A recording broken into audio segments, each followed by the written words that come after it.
Gimana usul yang ketiga ini? Satu anak muda dari kalian masuk mengendap-endap dalam rumahnya, pancung kepalanya tengah malam. Gimana? Setuju? Bahaya ini Bapak Abu Jahal. Apa bahayanya? Muhammad sallallahu alaihi wasallam bukan anak sembarangan. Muhammad anak Abdullah, Abdullah anak Abdul Muttalib, Abdul Muttalib anak Hashim, Hashim anak Abdi Manaf, Abdi Manaf anak Qusay, Qusay anak Kilab, keturunan Lu'ay Fihr, cucu cicit Adnan, keturunan Ismail anak Ibrahim alaihissalam. Mengalir darah Ibrahim dalam darahnya. Kalau sampai ketahuan ada suku yang membunuhnya, terjadi perang suku, satu suku akan dihabisi. Bukan sembarangan. Kalian pikir Muhammad ini kaleng-kaleng? Akhirnya sidang waktu itu alot luar biasa. Gak berapa lama idenya datang dari Abu Jahal sendiri. Kata Abu Jahal, saya punya ide sendiri. Apa ide Abu Jahal? Kalau satu suku mengirim satu anak muda, ketahuan nanti satu suku di sana dihabisi. Jadi kalau gitu gimana? Satu suku ngirim anak muda, satu suku ngirim anak muda, satu suku ngirim anak muda, satu suku ngirim anak muda, satu suku ngirim anak muda, dan kemudian semua anak muda ini dikasih pedang. Malam-malam ramai-ramai masuk, semuanya ikut mencincang, dan kalau dia mati tidak ada satupun yang dituntut karena semuanya ikut. Inilah ide korupsi berjamaah dari Abu Jahal. Karena kalau cuma satu yang buat ditangkap, gimana kalau kita buat rame-rame? Siapa yang mau nangkap? Cerdas dia, cerdas. Tapi kenapa dipanggil Abu Jahal? Abu Jahal kan pak bodoh, padahal otaknya cerdas. Karena cerdasnya untuk yang jahat-jahat saja. Kalau untuk yang baik-baik dia tertidur. Ini masjid kita sudah nggak muat lagi, jamaah kita ramai sampai 3.000 orang. Gimana jamaah cara menyelesaikan masalah ini? Nggak ada ide-idenya. Tapi kalau pas ditanya gimana cara kita nyambut Agustusan, keyboard tunggal, nah itu Abu Jahal.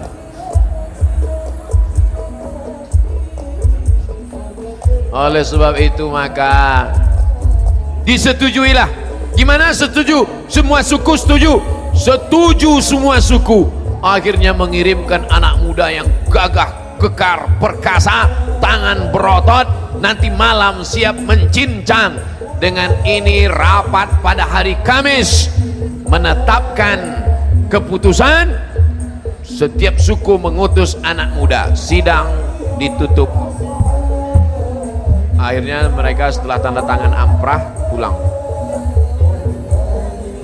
semua. Siang itu datanglah Nabi Muhammad sallallahu alaihi wasallam menemui Abu Bakar Siddiq.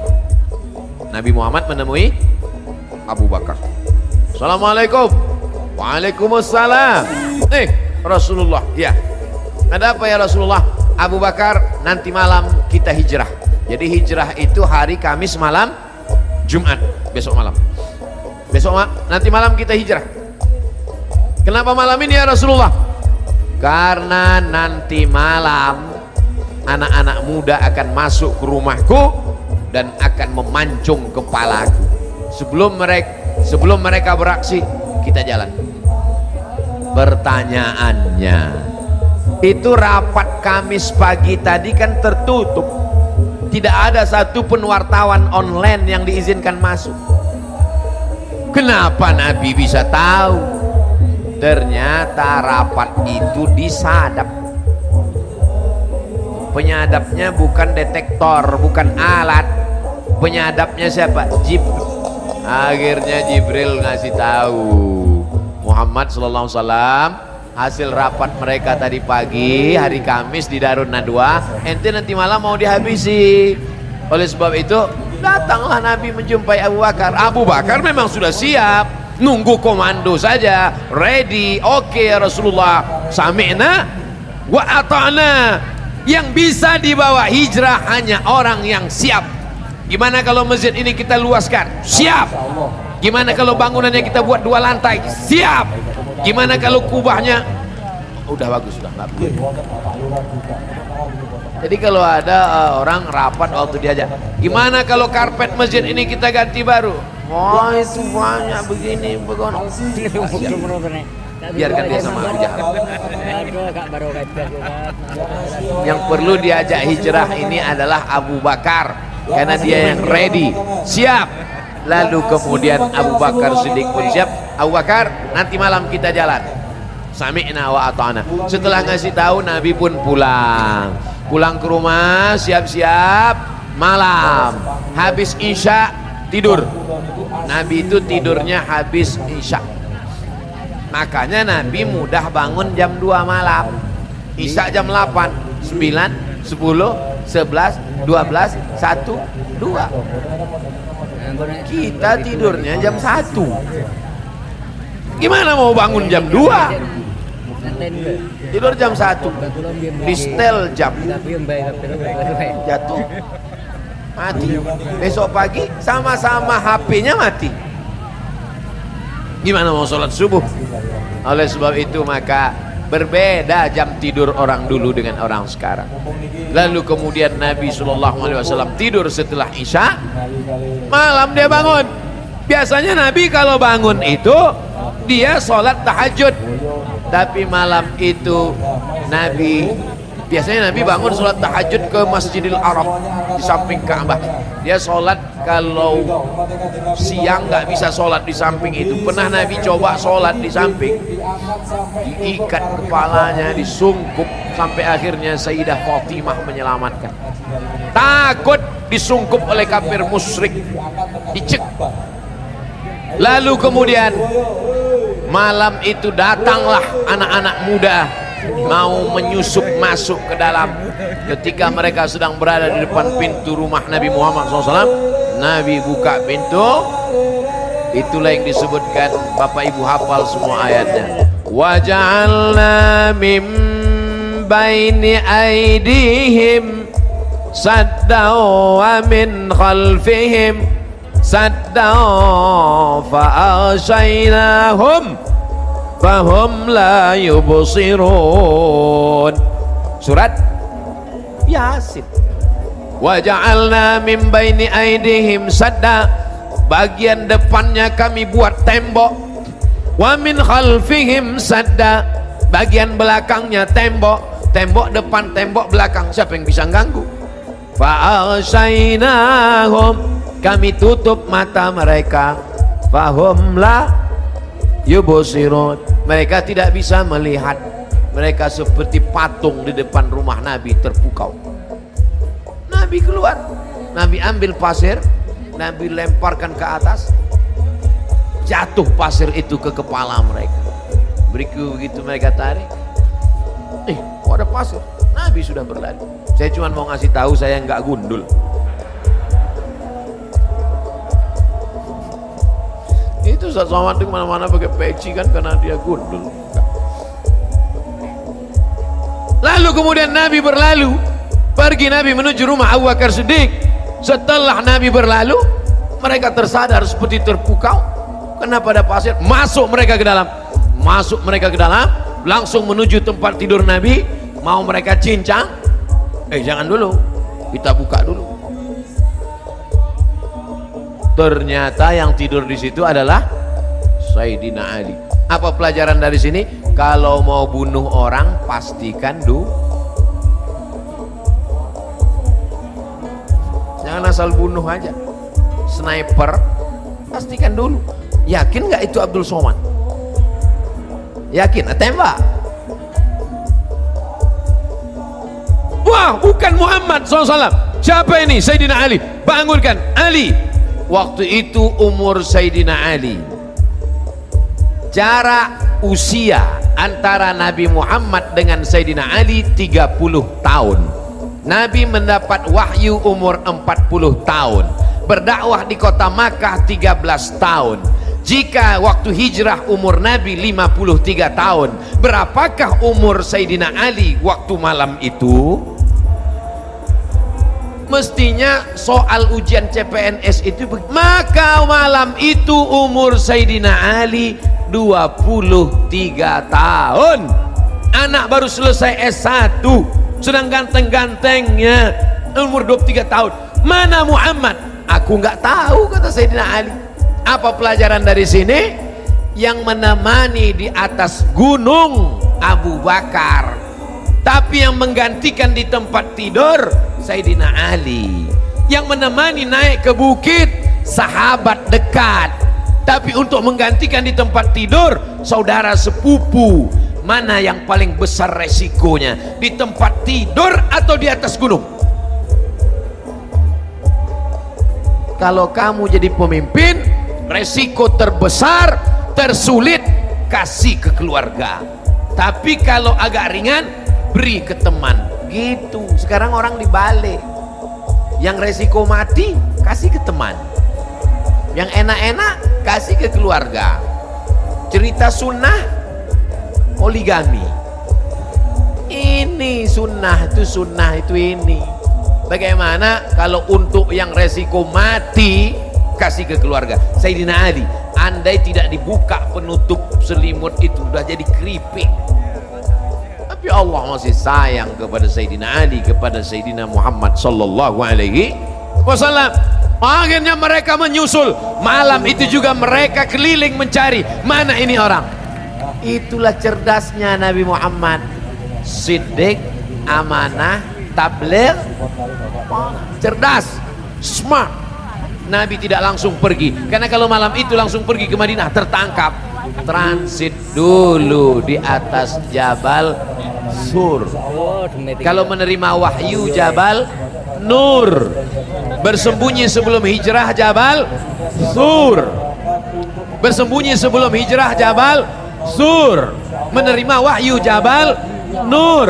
Ini banyak nih jamaah umrah pulang cerita, kemarin kami naik ke tempat Nabi sembunyi Jabal Nur. Yang cerita nggak tahu, yang dengar lupa. Sama-sama masih syukur, nggak apa-apa. Tapi perlu saya jelaskan. Nah, cerdasnya Nabi tidak langsung pergi. Bagaimana? Transit dulu di atas. Berapa malam? Malam Jumat, malam Sabtu, malam Ahad. Berapa lama Nabi transit di Jabal Sur? 3 malam. Apa pelajaran dari sini?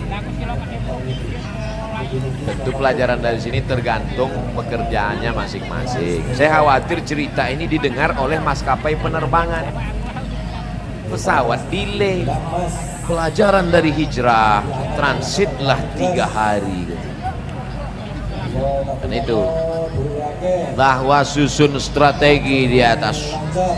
Bapak ibu nanti kalau umrah minta bawakan ke Jabal Sur, naik ke atas sampai ke atas, mau masuk ke pintu gua. Gua itu adalah lobang di tengah batu. Ini ada batu, ada lobang, itu gua. Soalnya di Jakarta banyak sekali gua. Kan gua udah ngomong sama lu. Bukan gua itu yang ku maksud. Gua ini gelap, belum pernah dimasuki orang. Lalu kemudian Abu Bakar Siddiq menahan Nabi. Kata Abu Bakar, ya Rasulullah, jangan masuk. Kenapa? Biar aku dulu yang masuk ke dalam. Mana tahu ada singa sedang menunggu mangsa. Mana tahu ada ular berbisa di dalam, ya Rasulullah. Biarkan aku masuk.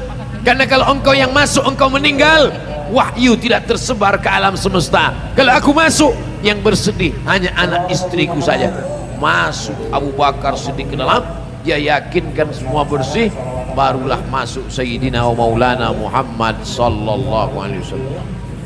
Coba bayangkan kalau yang dengan Nabi malam itu bukan Abu Bakar, tapi Abdul Somad. Apa kata Abdul Somad?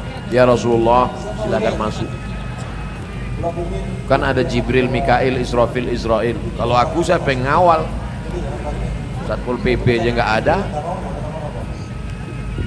Jadi jangan cemburu kalau nama dia disebut Abu Bakrin Siddiq radhiyallahu an. Sekarang ada orang yang mencaci maki Abu Bakar. Ada orang mencaci maki Abu Bakar? Ada. Dia katakan Abu Bakar merampas kekuasaan. Tiap habis sholat subuh dimaki Abu Bakar dengan Umar. Masjid Darussalam, kota wisata, mau membuktikan bahwa masjid ini bukan jamaah yang mencaci maki Abu Bakar, maka ditulislah Abu Bakar di atas. Abu Bakar, Umar, Utsman, Ali, untuk menunjukkan bahwa ini adalah masjid Ahlus Sunnah wal Jamaah. Oh, kata jamaah, saya sangka itu bacaannya Qul Huwallah.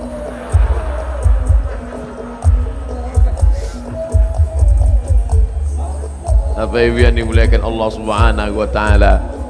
Lalu kemudian ada lobang di situ. Di dalam gua itu ada lobang, duduk Abu Bakar di atas lobang itu. Kakinya selonjoran ke depan. Datang Nabi Muhammad sallallahu alaihi wasallam meletakkan tengkuknya ke paha Abu Bakar. Abu Bakar meletakkan pundaknya ke dinding batu, menduduki lobang yang ada di samping. Duduk. Tengah malam lelah habis naik ke atas. Tiba-tiba Nabi yang sedang tertidur di pangku ini terjaga karena menetes air dari atas tepat di pipi Nabi. Nabi terjaga. Air apa nih Abu Bakar? Gak mungkin embun. Di dalam gua batu, air apa ini? Kata Abu Bakar, air mataku ya Rasulullah. Kenapa engkau menangis? Binatang berbisa menyengat dari dalam lubang. Kakinya tidak dia gerakkan, bisa ditahannya kakinya. Tangannya tidak dia gerakkan, bisa dia tahan. Satu yang tak bisa dia tahan, air matanya saking sakit. Sampaikah pengorbanan kita untuk Muhammad SAW seperti itu? Sanggupkah kita berkorban nyawa? Enggak. Oleh sebab itu pengorbanan kita ini belum ada apa-apanya. Belum ada apa-apanya Bapak Ibu yang dimuliakan Allah Subhanahu wa taala. Ini baru nahan kencing aja udah pucat. Bagaimana dia menahan sakitnya itu? Siapa yang pernah disengat kalajengking? Siapa yang pernah digigit kelabang? Siapa yang pernah digigit ular piton? Maka merasakan sakitnya ketika bisa itu masuk ke dalam darah, menyatu, menyembur, dia akan menyerang jantung. Sakitnya luar biasa. Saya pernah digigit kelabang di kaki, sakitnya luar biasa. Itulah yang dirasa. Bagi yang ingin merasakan perasaan Abu Bakar, pulang dari sini beli satu skorpion, gigitkan, baru lo kau rasakan. Jadi kalau nanya kenapa Mas hijrah?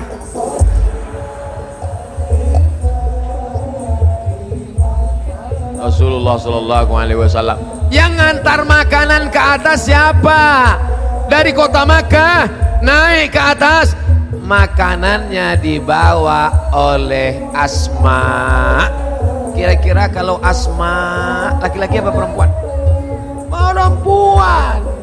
Itulah mengapa banyak perempuan sekarang ingin naik ke Jabal Sur waktu umroh, tapi nggak naik sampai ke atas untuk foto-foto aja.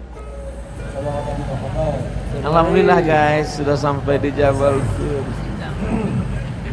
Disinilah Nabi hijrah dulu. Semua kita mendapatkan pelajaran hijrah. Dan yang membawa makanan ini adalah Asma, seorang perempuan yang luar biasa. Jangan lupa subscribe, like, and share. Yang dimuliakan Allah SWT. Ini berita hiruk pikuk di kota Makkah harus sampai ke atas. Siapa yang menyampaikan berita ini? Sedang dipoto. Siapa yang menyampaikan berita ini? Abdullah, anak Abu Bakar. Abdullah malam-malam tidur di atas, menjelang pagi turun ke Makkah, siang dengar berita. Apa pelajaran dari sini? Orang Islam mesti update dan upgrade berita. Jangan sampai ketinggalan berita. Malam-malam sampaikan, wahai Rasulullah, tadi berita-berita berkecamuk di Makkah, isu-isu gini yang membuli-buli si anu.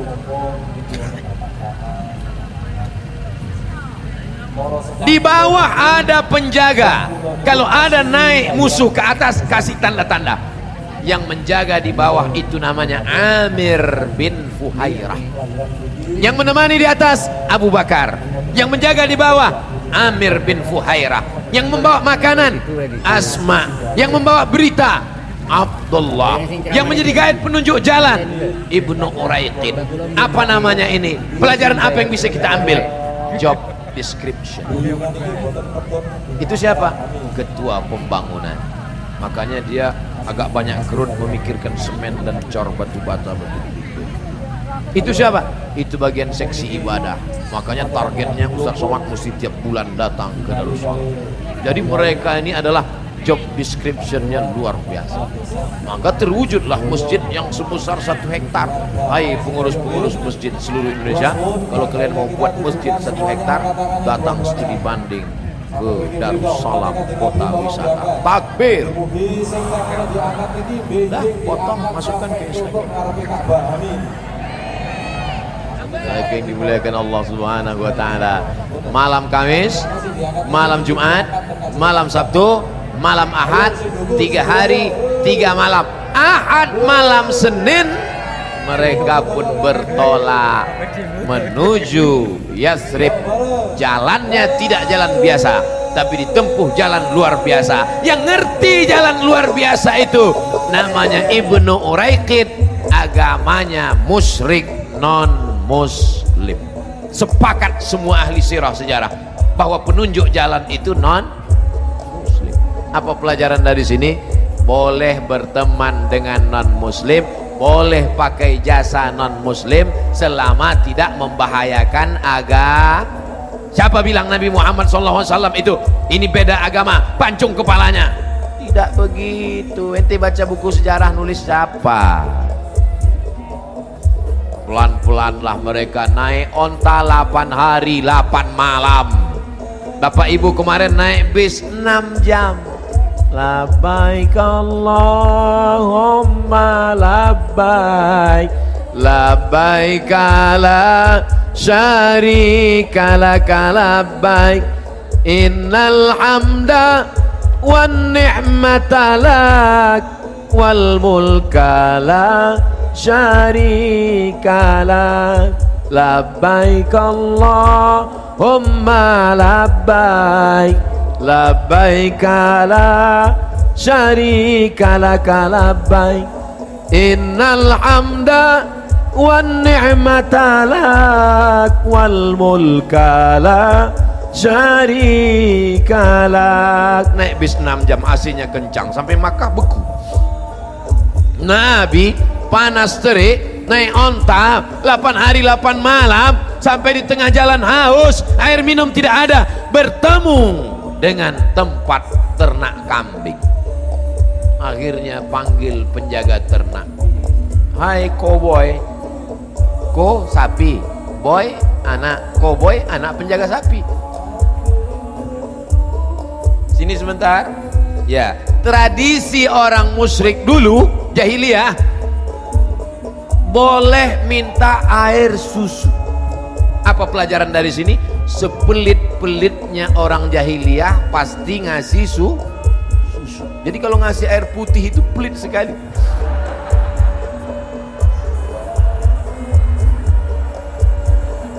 Ustadz penceramah tidak boleh dikasih air gula, karena kalau dikasih air gula lehernya panas, pita suara dikasih gula cepat rusak. Makanya banyak ustadz belum tua suara udah hilang. Apa kabar? Tidak boleh kasih air gula. Artinya apa? Pengurus masjid Darussalam ngerti itu, maka dikasih air putih. Ustadz banyak duduk, pagi tadi duduk di Az-Zikra, selesai itu duduk lagi di Fajrus Salam, selesai itu duduk lagi di Darussalam. nanti duduk lagi, sore duduk, malam duduk. Kalau banyak duduk minum gula kena ginjal. Maka untuk ustadz dikasih air putih. Ini untuk menghilangkan fitnah-fitnah.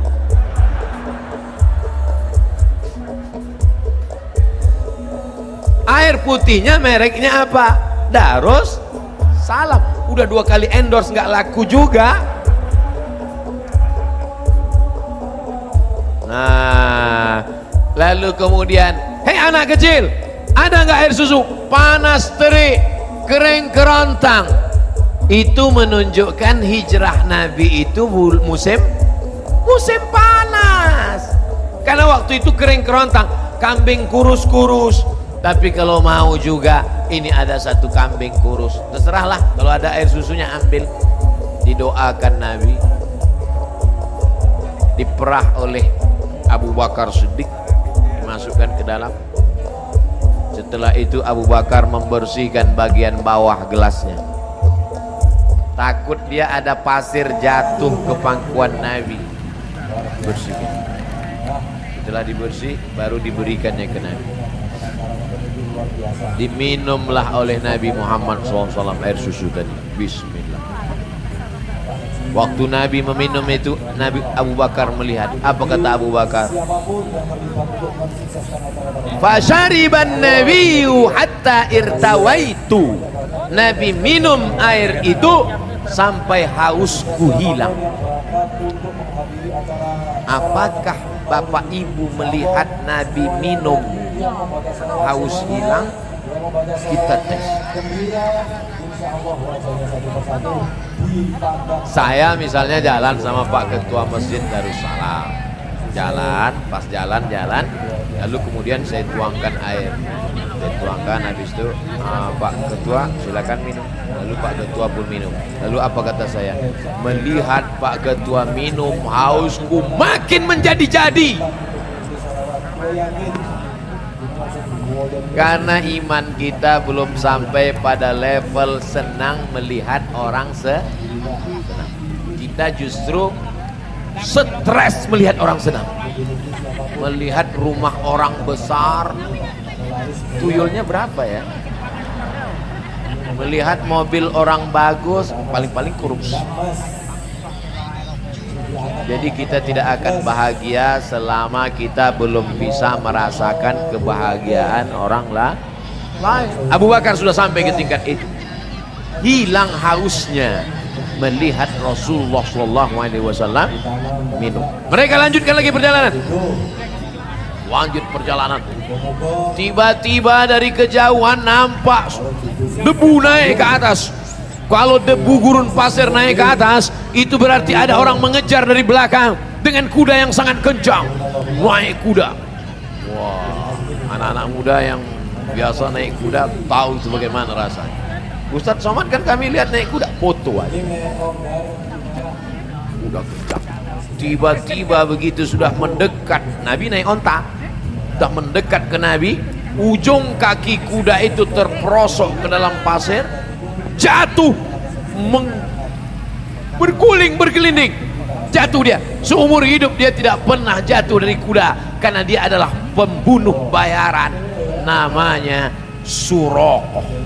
Suraqah bin Malik. Jatuh dia. Lalu kemudian dia pun berderak. Apa kata dia kepada Muhammad SAW? Aku belum pernah jatuh seumur hidup naik kuda. Kita naik odong-odong aja jatuh. Belum pernah aku jatuh. Sekali inilah aku jatuh. Maka aku yakin bahwa kau bukan manusia biasa. Apa yang ingin kau minta dariku? Apa kata Nabi Muhammad SAW? Nabi tak minta banyak. Sembunyikan berita tentang kami. Pulanglah engkau lagi ke Makkah. Pulang dia ke Makkah membawa iman.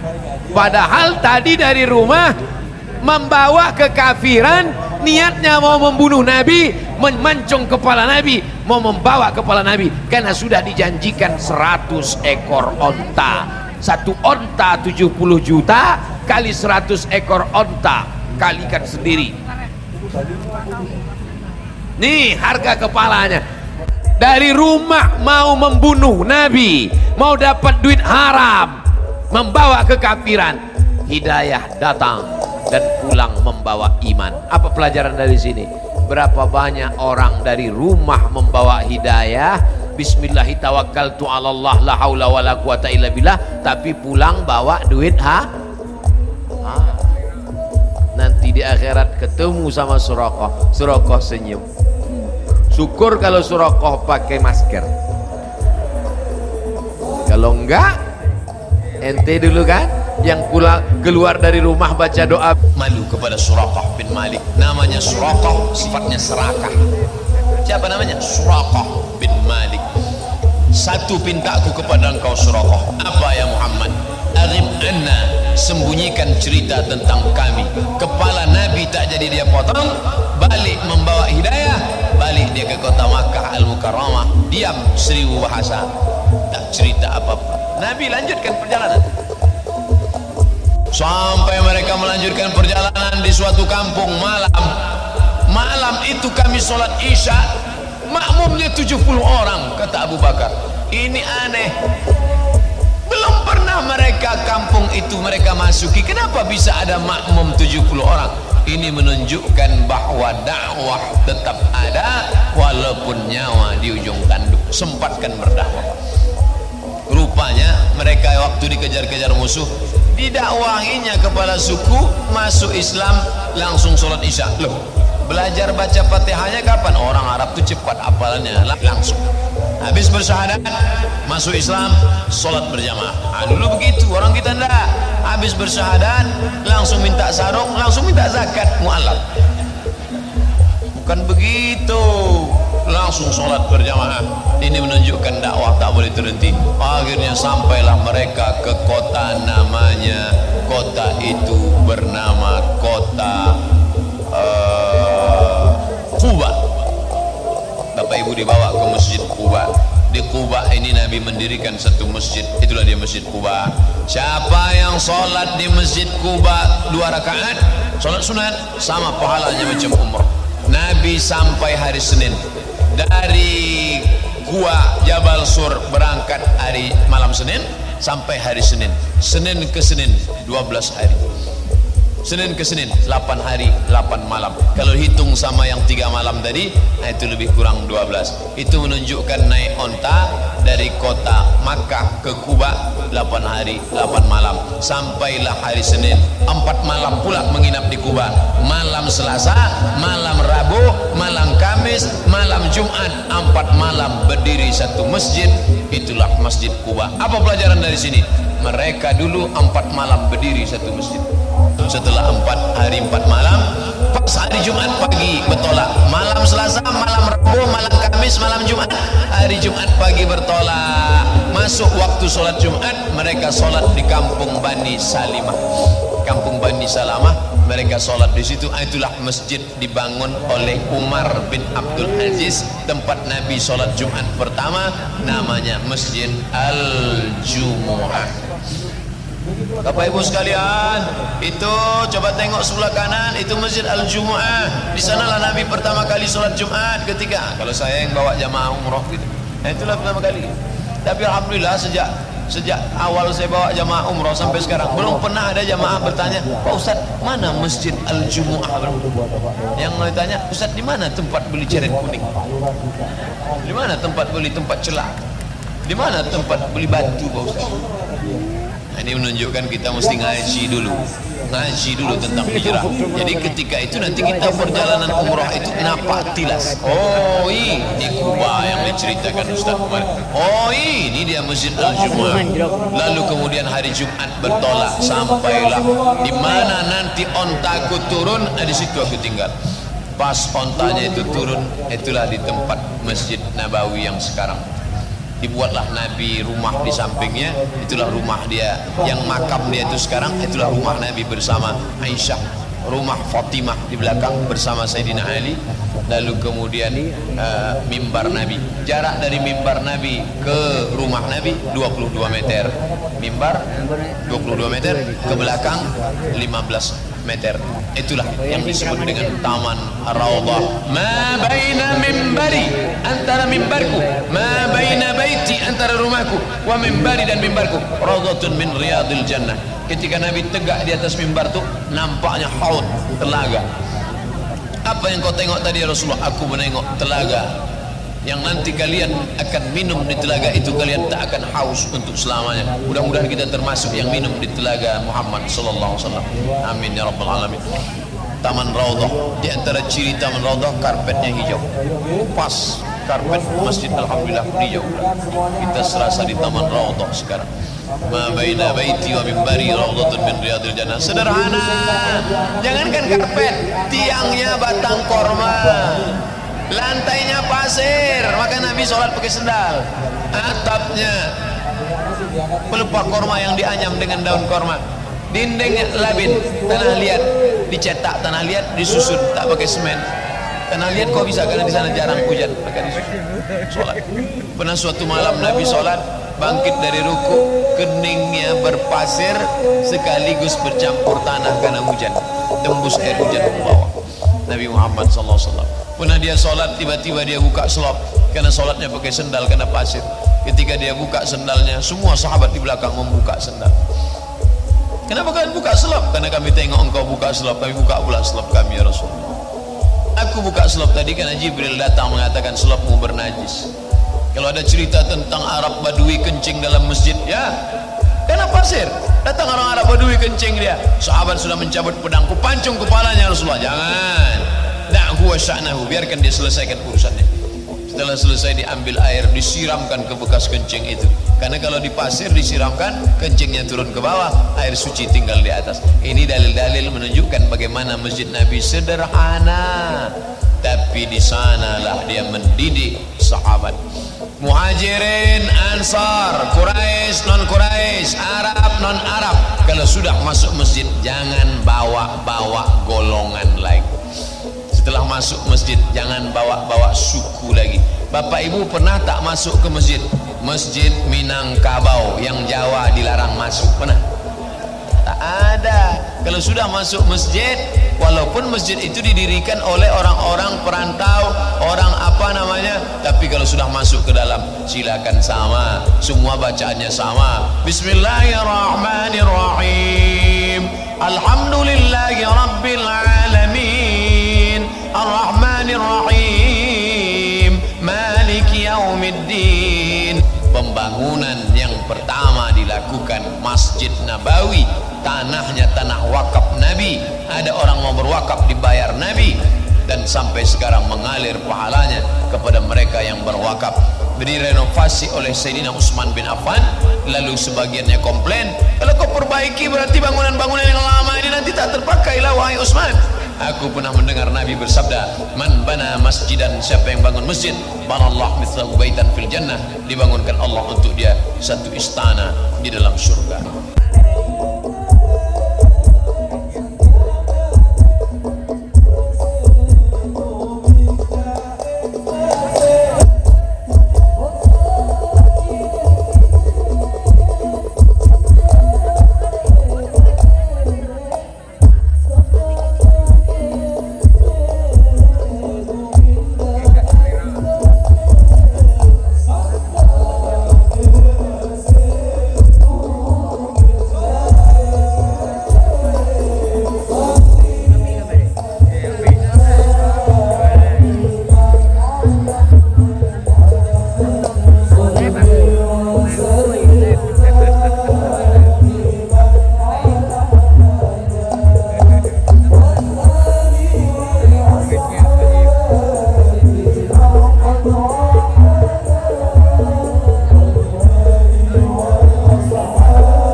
Luar biasa nih. Mungkin kalau mungkin kalau diparingi hadiah pun pada. Tapi mau ngenter sama karete banyak.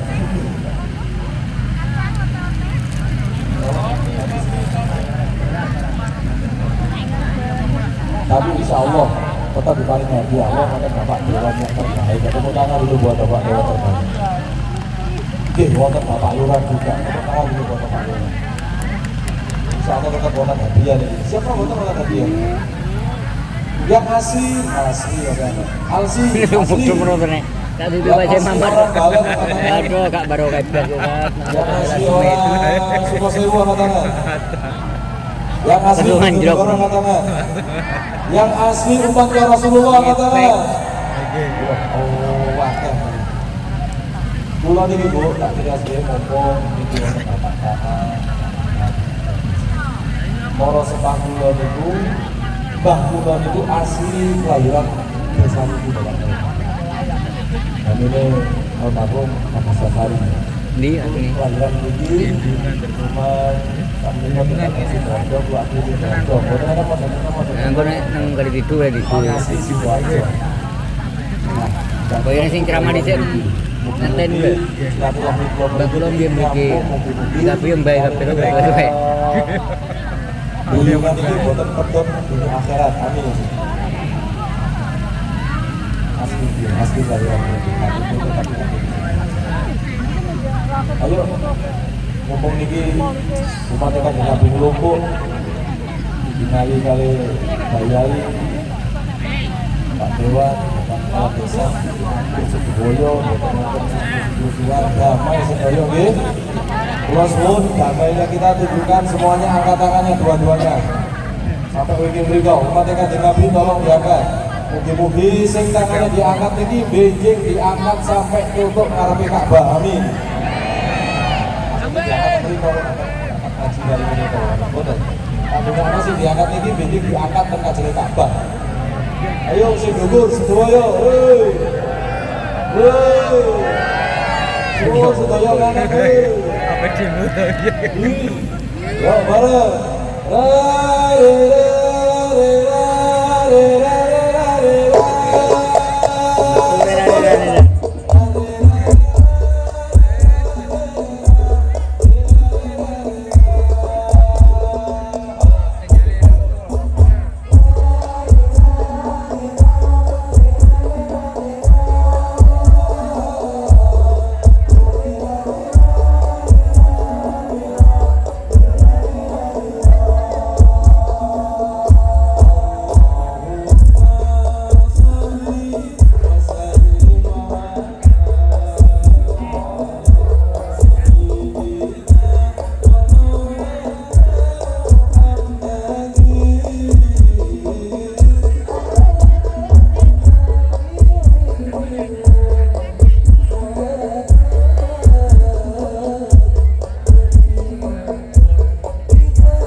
luar biasa.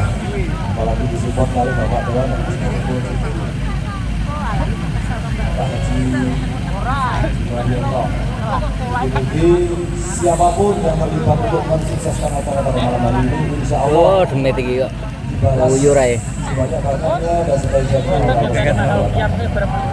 Khususnya siapapun yang berangkat untuk menghadiri acara sholawatan ini, maulid ini, insya Allah semuanya tadi yang membaca sholawat semangat, yang membaca sholawatnya gembira, insya Allah wajahnya satu persatu dipandang dan dikenal oleh Rasulullah SAW.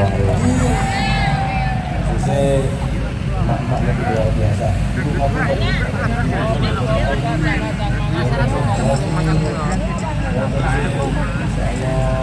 becak-becak jelek-jelek undangan-undangan tetap berhenti di tempat untuk mengisi sholawat. Gue yakin ini langsung dibawa dari SSU di kantor. Alhamdulillah itu juga begini siapapun yang berdatang di acara pada malam hari ini melaris beliau terutama seperti bilang mas sudah anak mau gak kata gelani gelas ya tapi gak mau dulu yake kerja ini lancar untuk si kerja terutama mbak-mbak, mas-mas yang asal jodoh moga-moga oleh jodoh sing payu sing wantang sing semoga sing winter ayo nambah terus asli menguatkan anak-anak Bu Fitri bikin nekong dan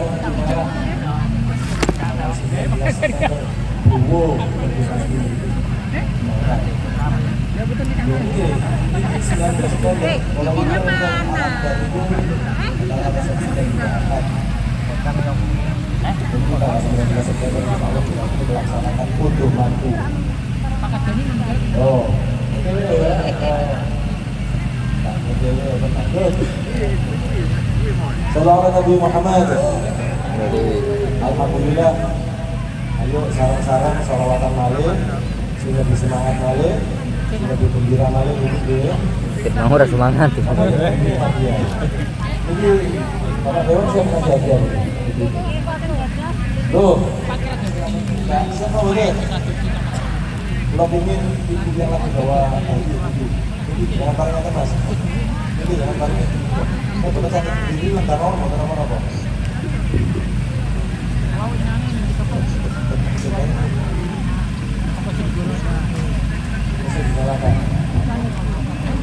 Oh, ini kan bagaimana yang paling aja ya, orang tak sak dulu ya dulu.